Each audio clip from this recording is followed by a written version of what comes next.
അസ്സലാമു അലൈക്കും വറഹ്മത്തുള്ളാഹി വബറകാതുഹു. ഹദീസ് ക്ലാസ് 1390. ബഹുമാനപ്പെട്ട ഇമാം തുർമുദി റളിയല്ലാഹു അൻഹു റിപ്പോർട്ട് ചെയ്യുന്ന ഹദീസ്.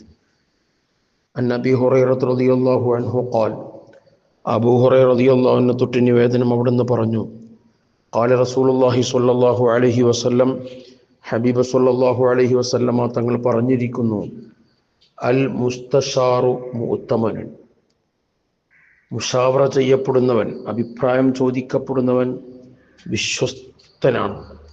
വിശ്വസിക്കപ്പെടുന്നവനാണ്. നമ്മോട് ആരെങ്കിലും എന്തെങ്കിലും അഭിപ്രായം ചോദിച്ചാൽ നാം സത്യം മറച്ചു വെക്കരുത്. നമ്മളെ വിശ്വസിച്ചുകൊണ്ടാണല്ലോ നമ്മോട് ഒരു കാര്യം അന്വേഷിക്കുന്നത്. അപ്പോൾ അത് അതിൻ്റെ സത്യസന്ധമായ രൂപത്തിൽ നമ്മൾ പറയണം, അത് മറച്ചു വെക്കരുത്.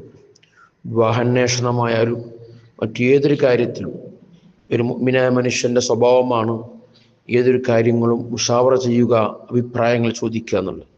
അങ്ങനെ നമ്മളെ വിശ്വസിച്ച് ആരെങ്കിലും അഭിപ്രായം ചോദിച്ചാൽ ആ വിശ്വസ്ത കളങ്കപ്പെടുത്തുന്ന രൂപത്തിൽ നമ്മൾ സത്യം മറച്ചു വെക്കാൻ പാടില്ല. ഉള്ളതുപോലെ പറയണം.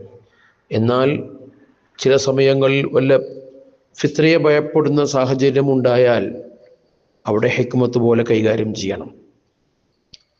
ഏതായാലും നമ്മോട് ആരെങ്കിലും വിശ്വസിച്ച അഭിപ്രായം ചോദിക്കുമ്പോൾ നാം ഒരിക്കലും സത്യം മൂടി വെക്കരുത്, മറച്ചു വെക്കരുത്.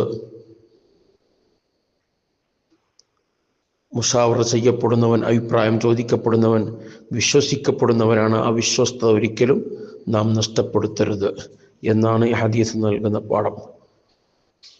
അല്ലാഹു തആല ഉൾക്കൊള്ളാൻ തൗഫീഖ് നൽകുമാറാവട്ടെ. ആമീൻ യാ റബ്ബൽ ആലമീൻ. വസല്ലല്ലാഹു അലാ സയ്യിദിനാ മുഹമ്മദിൻ വഅലാ ആലിഹി വസഹ്ബിഹി വസല്ലം.